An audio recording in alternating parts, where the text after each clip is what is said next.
ও ফেরেশতারা, তোমরা জেনে রাখো, যারা এই আল্লাহ সুবহানাহু ওয়া তাআলার হুকুমকে তালিম করেছে, মান্য করেছে, রোজা রেখেছে, আল্লাহ তাবারক তাআলা তাদের সমস্ত সগীরা গুনাহগুলোকে মাফ করে দিলাম এবং তাদেরকে আমি জাহান্নামের আগুন থেকে মুক্তি দিলাম। বলেন সুবহানাল্লাহ।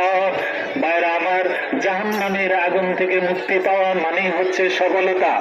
আপনার আমার সফলতা হচ্ছে জাহান্নাম থেকে যদি মুক্তি পাই। আল্লাহ তাবারক তাআলা বলেন, ওয়া ইজ্জতি ওয়া জালালি ওয়া কারামি, আমার ইজ্জতের কসম, আমার সম্মানের কসম, আমার উচ্চ মর্যাদার কসম, ওই ব্যক্তির দোয়াকে আমি কবুল করিব। তোমরা ফিরে যাও। আল্লাহ তাবারক তাআলা বলেন, ওই বান্দা যখন ঈদগাহের মাঠে আসবে, ঈদগাহের মাঠে আসার পরে সুন্দর জামা কাপড় পরে আতর সুরমা লাগিয়ে ঈদগাহের মাঠে আসবে। মাঠে আসার সময় তাকবীরুল্লাহ, আল্লাহু আকবার, আল্লাহু আকবার, লা ইলাহা ইল্লাল্লাহু, আল্লাহু আকবার, আল্লাহু আকবার, ওয়ালিল্লাহিল হামদ, এটা বলতে বলতে বাড়ি থেকে বের হয়ে মাঠে নামাজ আদায় করবে। নামাজ পড়ে আবার যাবে, আল্লাহু আকবার, আল্লাহু আকবার, লা ইলাহা ইল্লাল্লাহু, আল্লাহু আকবার, আল্লাহু আকবার, ওয়ালিল্লাহিল হামদ।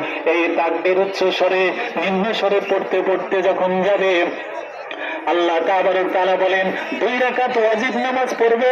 ওয়াজিব নামাজ পড়ার পরে এই বান্দা যখন আল্লাহর দরবারে হাত তুলবে, আল্লাহ বলেন, আমার ইজ্জতের কসম, আমার সম্মানের কসম, ওই ব্যক্তির জীবনের গুনাহগুলোকে আমি মাফ করে দিলাম। বলেন সুবহানাল্লাহ। এমন ভাবে মাফ করে দিলাম যেমন সদ্য সন্তান মায়ের গর্ভ থেকে ভূমিষ্ঠ হয়, যেমন মাসুম হয়ে যায়। আল্লাহ তাবারক তাআলার ওই বান্দা এই 2 রাকাত ওয়াজিব নামাজ শেষ করার পরে ওই রকম মাসুম হয়ে বাড়ি ফিরেন। বলেন সুবহানাল্লাহ। আল্লাহ তাবারক তাআলা তিনি বলেন যে তোমরা ফিরে যাও, অর্থাৎ তোমরা এই মাঠ থেকে যখন ফিরে যাবা, তোমাদের গমনটা হবে, তোমাদের বাড়িতে যাওয়াটা হবে বরকতপূর্ণময়।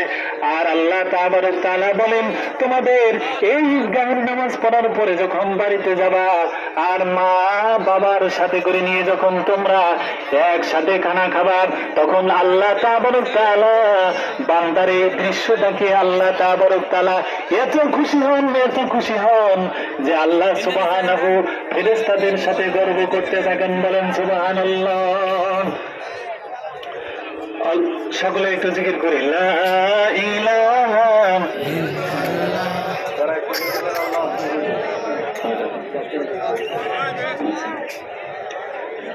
আলহামদুলিল্লাহ।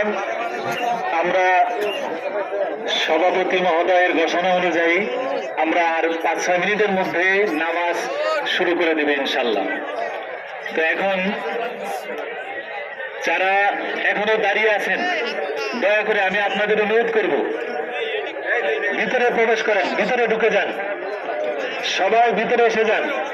আমরা অল্প কিছুক্ষণের দেখো মানুষ গাছ আছে।